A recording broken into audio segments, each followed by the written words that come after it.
ঘরে থাকা এই সাধারণ উপকরণ দিয়ে এত মজার ভর্তা বানিয়েছিলাম, যেটা দিয়ে আলহামদুলিল্লাহ এক প্লেট ভাত তৃপ্তি করে খেয়েছি।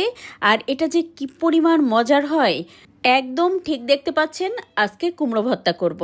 আর এখানে একদম পাকা একটা কুমড়ো নিয়েছি, আর এটার তো উপরের যে চোকলাটা ছিল সেটা তো আমি ছিলে ফেলে দিয়েছি, আর ভিতরের শক্ত বিচি ছিল ওটাও পরিষ্কার করে নিয়েছি। এবার কুমড়োটা একটু পাতলা পাতলা করে কেটে নেব।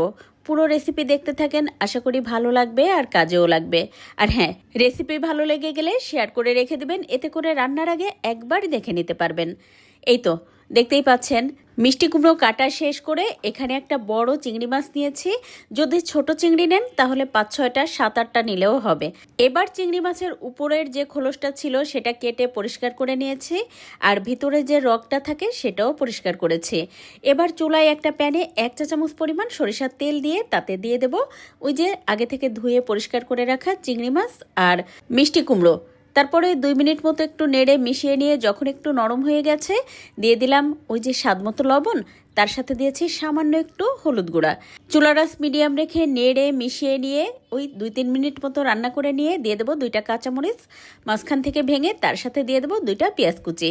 এবার চুলার আঁচটা একেবারে লো করে দিয়ে ঢাকনা দিয়ে ঢেকে আমি কুমড়োটা সিদ্ধ হওয়া পর্যন্ত রান্না করে নিয়েছি। আপনি চাইলে এখানে সামান্য একটু পানি দিয়েও সিদ্ধ করে নিতে পারেন।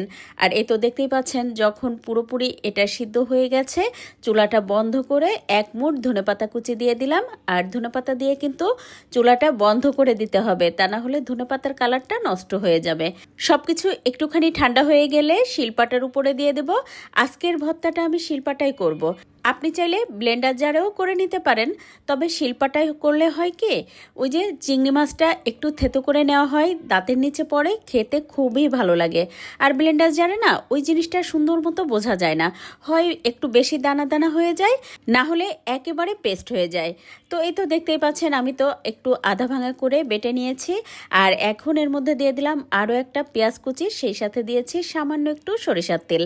আর সবশেষে একটু সরিষার তেল দেওয়ার চেষ্টা করবেন, এতে করে সুন্দর একটা সরিষার তেলের ঝাঁঝালো ঘ্রাণ আসে।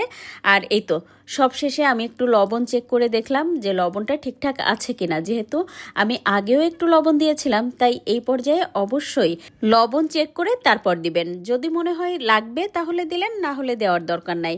তারপরে একটুখানি মেখে নিয়ে এই তো তুলে নিলাম। আর আজকে এই ভর্তাটা তো খেয়েছিলাম বাসন্তী খুদের ভাত দিয়ে, ইচ্ছে করলে আপনি সাদা ভাত দিয়ে খেতে পারেন অথবা খিচুড়ি দিয়ে, অসম্ভব ভালো লাগে। আর চিংড়ি মাছ কুমড়ো একসাথে দারুণ জুটি, সেটা রান্না করলেও যেমন ভালো লাগে, ভর্তা করলেও অসম্ভব ভালো লাগে। একবার হলেও ট্রাই করে দেখবেন, আশা করি ভালো লাগবে। আজ এ পর্যন্ত, সবাই ভালো থাকবেন, আল্লাহ হাফেজ।